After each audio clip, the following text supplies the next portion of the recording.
Pamilyar ba kayo sa halamang ito? Nagtataglay ng mga dahong pahaba, kulay berde sa ibabaw at kulay lila naman ang ilalim. Hindi natin madalas pinapansin at inaakalang nakalalason pa nga. Subalit alam mo ba na isa pala itong mabisang halamang gamot, partikular na sa mayroong mga hika, asma at iba pa. Hello, what's up? Your best here. Sa videong ito ay ating alamin kung gaano nga ba kabisa at ano-ano nga ba ang mga karamdaman na kaya nitong malabanan. At syempre, ang mga tinataglay nitong side effects. Kaya kung nakakita ka na nga ng halamang ito sa inyong paligid, marapat na iyo itong panoorin.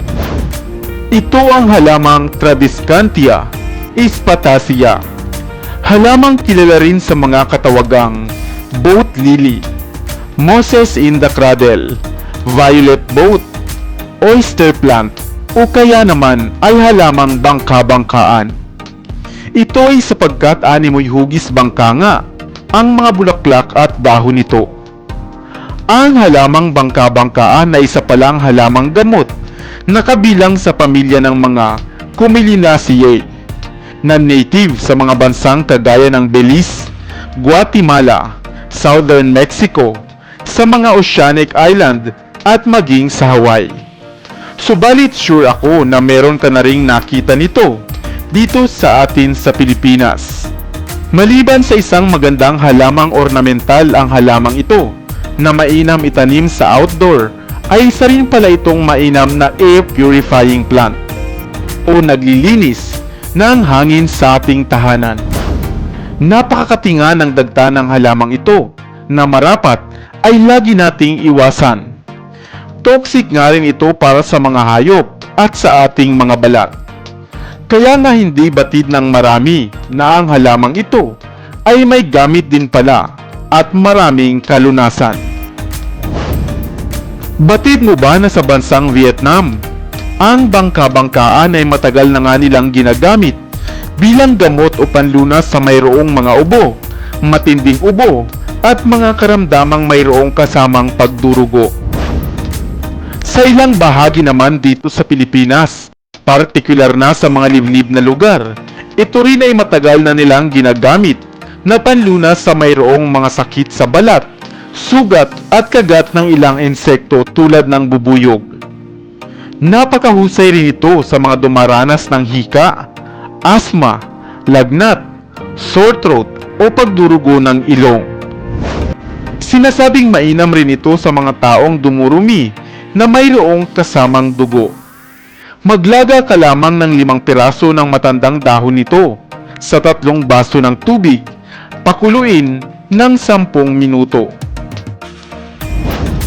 Ang halamang bangka-bangkaan din pala ay sumisimbolo sa renewal o pagsilang.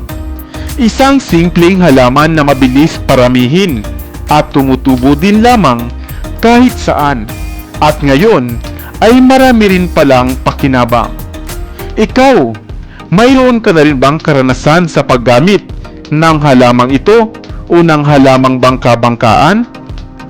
Subalit isang paalala lamang na marapat ay konsulta muna natin sa doktor ang inyong kondisyon upang masiguro ang inyong kalagayan bago uminom ng mga halamang herbal.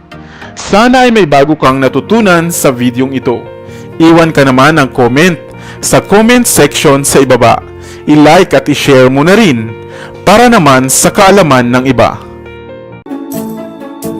Pamilyar ka ba sa isang klase ng damo dito sa atin sa Pilipinas na kung tawagin ay busikad? O baka nakakita ka na nga nito, subalit hindi mo lamang alam ang taglay nitong pangalan. Narito ang damong busikad. Isang halamang damo na maaaring tinatapakan mo nga lamang, subalit lubha palang mabisa at kapaki-pakinabang. Hello, what's up? Your best here.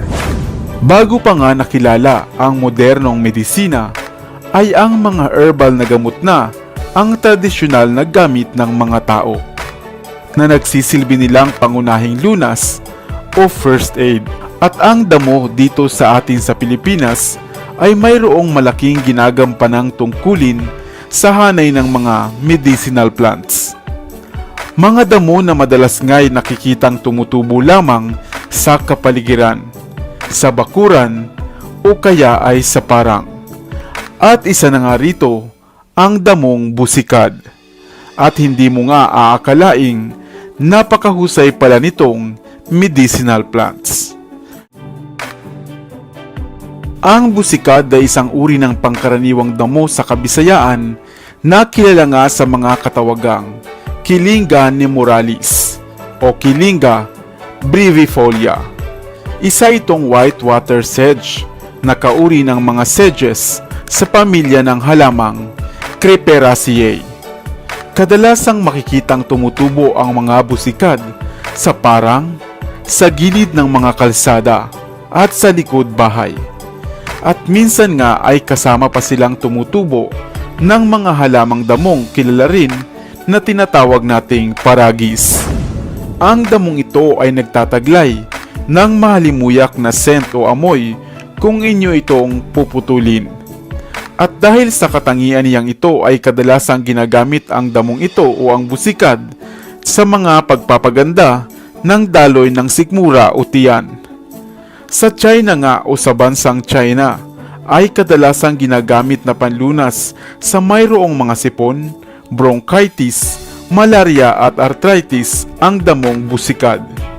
Samantalang sa bansang Malaysia naman, ito ay mainam na solusyon sa mayroong diarrhea at sa India naman ay pinakamainam pala itong pangalis ng mga problema o nararamdamang sakit sa tiyan. Subalit bakit dito sa atin sa Pilipinas ay hindi pa nga ito kilala? Iilan pa lamang ang nakababatid sa napakahusay nitong gamit at lunas sa mga karamdaman. Mainam na panlunas ang damong busikad sa mayroong mga lagnat o mayroong sipon.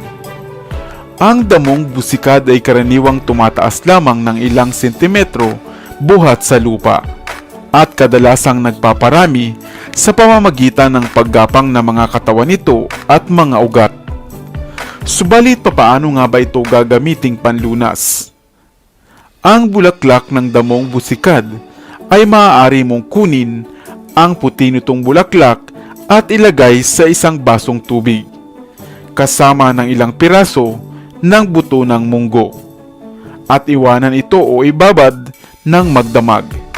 At kinabukasan nga ay maaari mo itong ipainom sa may sakit o sa nilalagnat. Maaari mo ring itanim ang busikad dahil mabilis lamang itong tumubo at makapagparami. Isang halamang damo o halamang gamot na makatutulong sa ilang mga karamdaman. Natural at walang side effects. At higit sa lahat ay tumutubo lamang kung saan-saan.